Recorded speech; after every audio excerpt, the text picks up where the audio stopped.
කවුරු හරි රැකියාවකට යන්න බලාගෙන ඉන්න කෙනෙක්ද? නැත්නම් දැනටමත් වැඩ කරන කෙනෙක්ද? කොහොම වුණත් ශ්‍රී ලංකාවේ කම්කරු නීතියේ තියෙන මේ වයස් සීමා ගැන දැනගෙන ඉන්න එක නම් හරිම වැදගත්. ඉතින් අපි අද බලමු මොනවද මේවා කියලා. ඉතින් මුලින්ම හිතලා බලන්න. කෙනෙකුගේ මුළු රැකියා කාලය පුරාම බලපාන නීතියෙන්ම තීරණය කරපු ප්‍රධානම වයස සීමා 3ක් තියෙනවා. මොනවද මේවා? අපි එකින් එක බලමු. හරි.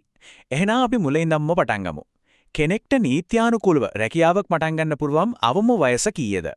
අවුරුදු 18යි. ඔව් ශ්‍රී ලංකාවේ නීතියට අනුව නම් කෙනෙක්ව රැකියාවකට බඳවා ගන්න අවම වශයෙන් වයස අවුරුදු 18ක්වත් වෙන්න ඕන. අතරල මේක ළමාශ්‍රමය වළක්වන්න ගෙන ආපු හරිම වැදගත් නීතියක්. හැබැයි මෙතන පොඩි කතාවක් තියෙනවා. වයස 18ට අඩු ඒත් වැඩ කරන්න අවසර තියෙන තරුණ පිරිසක් ඉන්නවා. හැබැයි ඉතින් ඒ අයට ආදාළ වෙන්නේ විශේෂ නීති රීති ටිකක්. ඔව් නීතිය මේ ගැන හරිම පැහැදිලි. වයස අවුරුදු 16ක් 18ක් අතර සේවකයෙක් කියන්නේ තවමත් තරුණ කෙනෙක්නේ. ඉතින් ඒ අයව ආරක්ෂා කරන්න වැඩිහිටි සේවකීන්ට නැති විශේෂ නීතිමය රැකවරණයක් දීලා තියෙනවා. මෙන්න මේ සීමාවන් දෙක තමයි වැදගත්ම. එකක් තමයි වයස 16 18 අතර කෙනෙක්ට මාසයකට පැය 50කට වඩා අතිකාල, ඒ කියන්නේ ඕවර් ටයිම් කරන්න දෙන්න බෑ. අනිත් එක ඒ අයගේ අධ්‍යාපනයට විවේකයට ඉඩ දෙන්න ඕන නිසා රෑ 10 ඉඳන් උදේ 6 වෙනකම් කිසිම සේවයක යොදවන්න නීතියෙන් සම්පූර්ණයෙන්ම තහනම්. හරි. අපි දැන් කතාවේ අනිත් පැත්තට යමු. ඒ කියන්නේ වෘත්තීය ජීවිතයේ අවසානය.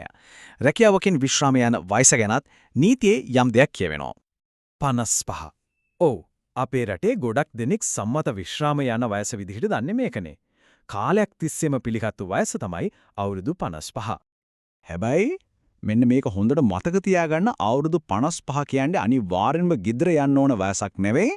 ඒ කියන්නේ සේවකයෙකුගේ දක්ෂතාවය සහ ආයතනයට යාව අවශ්‍ය නම් කලමනාකාරීත්වයට පුළුවන් ඒ සේවය තව දීර්ඝ කරන්න. හොඳයි. එහෙනම් අපි මේ කතා කරපු ප්‍රධානම කරුණු ටික ආයතනයක් ඉක්මනට මතක් කරගමු.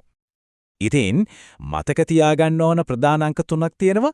18 රැකියා ලෝකෙට නිල වශයෙන් මෙන්න පල්ලන් වයස, 16යි 18ත් අතර විශේෂ ආරක්ෂාවක් එක්ක වැඩ කරන කාලය සහ 55 සාමාන්‍ය විශ්‍රාම යන වයස. හැබැයි ඉතින් ඕනනම් දීර්ඝ කරන්නත් පුළුවන්. අවසාන වශයෙන් හිතන්න පොඩි දෙයක් ඉතුරු කරනවා.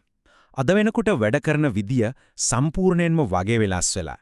දුරස්ත සේවා, ඒ කියන්නේ රිමෝට් වර්ක්, ගිග් ඉකොනොමි වගේ දේවල් එක්ක රැකියාව කියන සංකල්පයම අලුත් වෙලා. එහෙම තියෙද්දි මේ පරණ වයස් සීමා මත පදනම් වුණු නීති තවදුරටත් අනාගතයට ගැලපෙනවද? නැත්නම් ඒවත් කාලයට අනුරූපව වෙනස් වෙන්න ඕනේද?